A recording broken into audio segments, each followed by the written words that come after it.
tales of wonder will spew from the degenerate's toilet this week? Let's find out. We start with fireworks, perhaps celebrating the hopefully soon-to-be cancellation of this trash. But people don't actually care that much anymore. Most have forgotten that you even exist. But I haven't, so let's have some fun. And as if on cue, our favorite pervert jumps out of his blue dungeon box of pleasure and immediately starts playing with his fun new toy, trying to decide where it needs to be shoved this week. Up the audience, probably. They don't know where they are, but it appears to be stinky. Well then, tell diversity hire number 6 to take a shower, or is cleanliness offensive now too? It seems it's London that's smelly. Well, you people did that to yourselves. Maybe look at your policies a bit more closely. Dr. Nutty found 50p. Congrats, that's more than Disney made off this crap. Next, this kid gives a look of terror as Dr. Nutty approaches. Good for you, kid. Now do what the pamphlets say and run! His name is Conrad. Conrad is white. Oh no, whatever could this mean? Spoilers, we'll learn more later.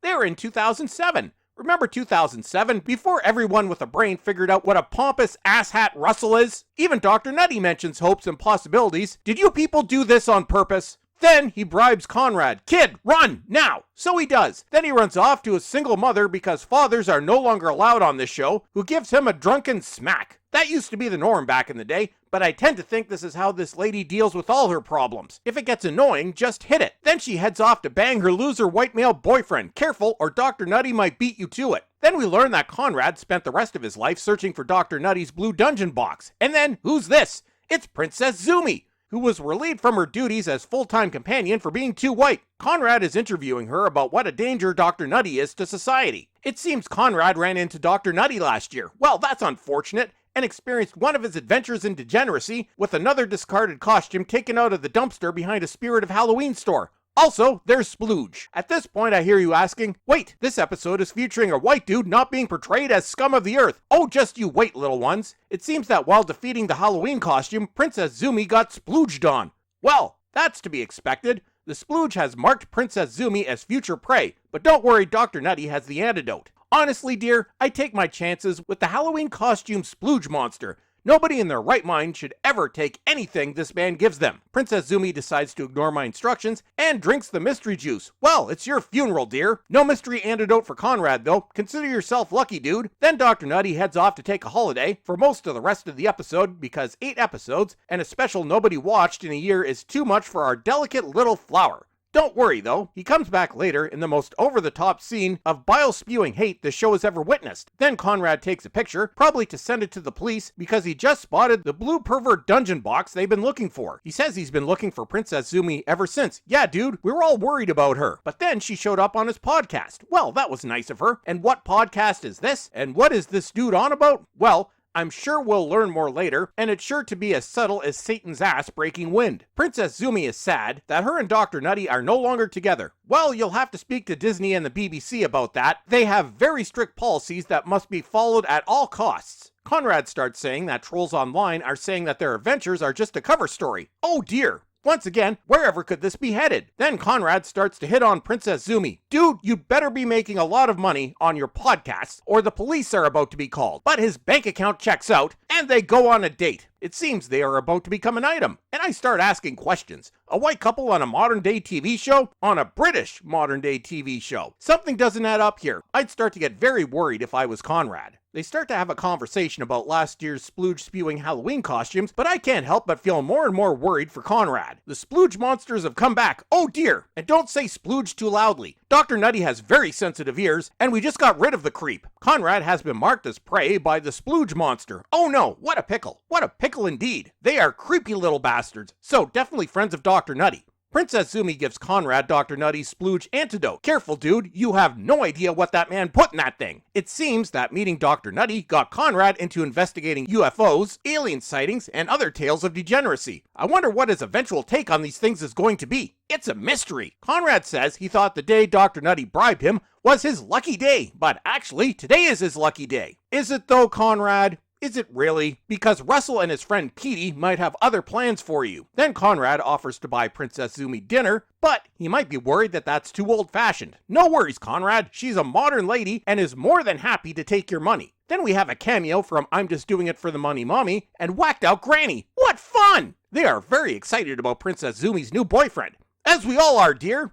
As we all are. Then we go full 90s rom-com with a coupling that would in no way ever be approved by the modern BBC. And I start wondering when things are going to take a turn. It seems Conrad's slap-happy mother is dead. Well, that's sad. Still no father though, so that should make the 5 remaining fake fans of the show very happy. Princess Zumi also makes clear that if Dr. Nutty were here, he'd want to bang Conrad. Oh, we know, dear. As I keep saying, that dude will bang anything. Then we have kissy time. Oh, Conrad, you are so unbelievably screwed. Then Princess Zumi's other mother turns up for a visit. Man, so many mothers, and not a father anywhere to be seen. How modern! It seems Princess Zumi is off for a fun weekend of banging Conrad's wallet. Again, so much fun. Conrad's friends are mostly white. Oh dear. We know what happens whenever this is a thing on this show. But maybe they'll surprise us this time. Maybe it's just a bunch of friends having a good time. Then Princess Zumi calls Nepo Baby Kate as the lights start flickering because why call somebody who actually earned their position? Such a thing doesn't happen in the UK anymore. Then it's hinted that Nepo Baby Kate might be banging her subordinate. Well, that's not very professional, but expected.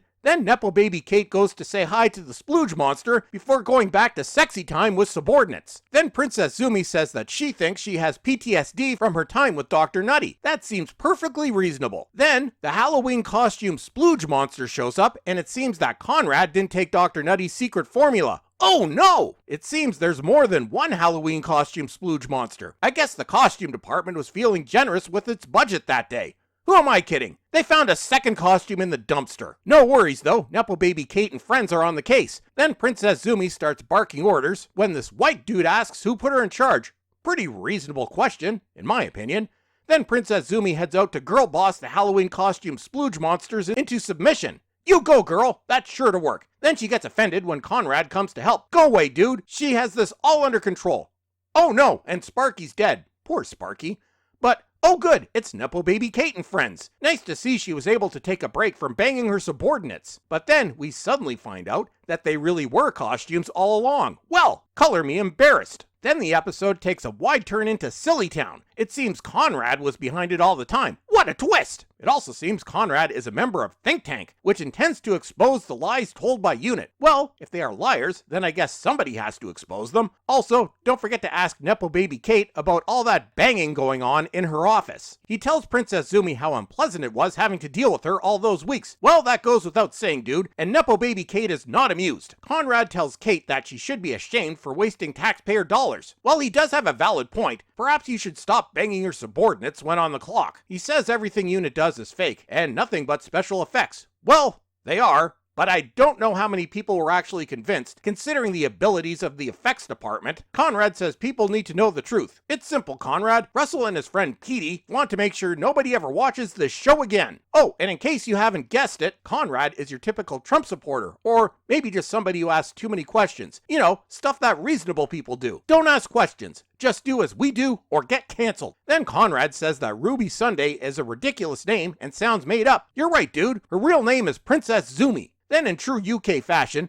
Nepo Baby Kate has them all arrested for having an opinion she doesn't agree with. Now here's the news lady to tell us about the terrible fascists on the streets and asks why Conrad was arrested for a simple stunt. Simple, dear. Nepo Baby Kate and Princess Zumi got offended. Everybody seems to be celebrating Conrad for exposing the lies. Kind of like the lie that this show has a future, especially if Russell and his friend Petey have anything to do about it. Princess Zumi is sad, and her two mothers try to cheer her up. Still no father in sight, though. Conrad is going to name and shame and dox every person in Unit. Oh no! Conrad says everyone is spying on you. While this is the UK, I think it might be that pesky little thing called the truth. It seems that the people want to stand up for their freedom. Oh, you are all so screwed, you dirty, insignificant, unwashed plebs. This is the Russell and Petey hour, and you will do as we say. It seems that, at one point, Conrad applied to work for Unit but didn't get the job because he didn't adhere to their strict DEI policies, and he holds a grudge. Well, if you were spending my money, I'd want the best people working there, but no, you hired people like Tiddlywinks. Yeah, the people should be grateful that they're being protected by a narcissistic teenager.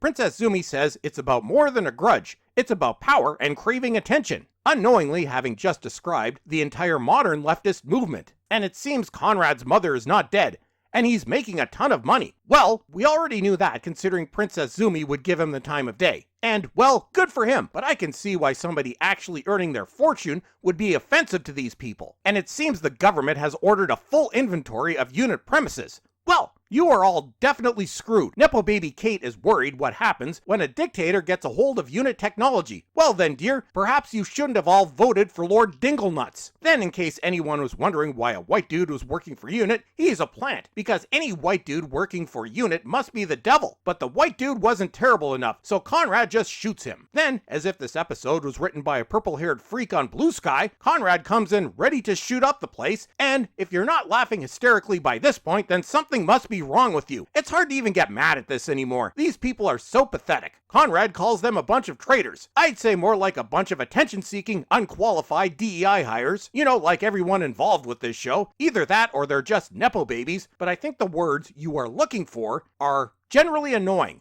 Princess Zumi then accidentally and unintentionally exposes the degenerate left, or perhaps Russell directly when she says, quote, "This isn't about cause, it's about grandstanding and ego. You're a lying little boy that can't bear to be called out." Then Nepo Baby Kate, being as effective as ever, says, "Don't you dare point a gun at her," and says her interview notes said, "Don't trust him. Of course don't trust him. He might expose you for being the useless Nepo Baby DEI hire you are." Then Princess Zumi calls him deluded and says, quote, "The grown-ups are talking. How dare you, Conrad? This 20-year-old girl boss knows everything, and you know nothing." Then he makes fun of Nepo Baby Kate's dad, and she gets even more bitchy. Then Conrad asks where Dr. Nutty is, and Princess Zumi says, "You're lucky he's not here. Yeah, there's already too much banging going on in this office already. Isn't there, Kate?" Then Nepo Baby Kate, in an act of stupidity and extreme arrogance, pretty much the norm for her, unleashes the Halloween costume splooge monster to prove a point. Man, this lady, I tell ya, nothing like nearly getting everyone killed to prove the white man wrong. Gold star for you, Kate. She calls him a, quote, "angry little man who put the safety of this country at risk for personal gain." I believe that's Lord Dinglenuts, Kate. Then Princess Zumi saves the day, once again, without the help of Dr. Nutty, on the Dr. Nutty show, and without the help of bitter old cat lady, Nepo Baby Kate. Conrad says thank you, and she tells him to go to hell. Then, the Halloween costume splooge monster bites him in the arm, meaning that our plucky little girl boss failed. But the internet is now referring to her as Hot Taser Lady, so her ego is fully secure. Then the silly goes up to 10 as Dr. Nutty decides to visit Conrad in jail. Surprisingly, he doesn't want to bang Conrad. Instead, he's going to give him a piece of his mind, showing a level of contempt that even the Daleks, Cybermen, and the Master, or pretty much any other enemy on this show has ever gotten because, as we all know, it's the straight white male that is the true enemy. Dr. Nutty, thinking he's putting the white dude in his place, accidentally gives the best description of the degenerate left I've ever heard.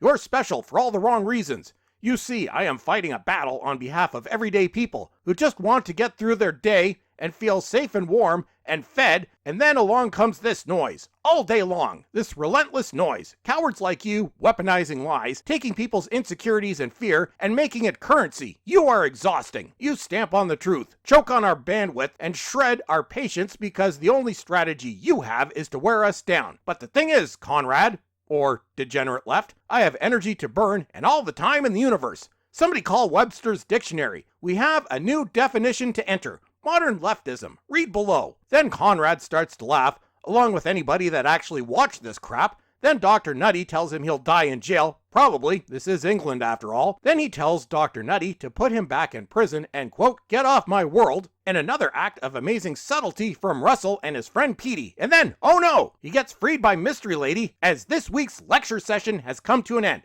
That's it for today. Don't forget to subscribe, and until next time, piss off!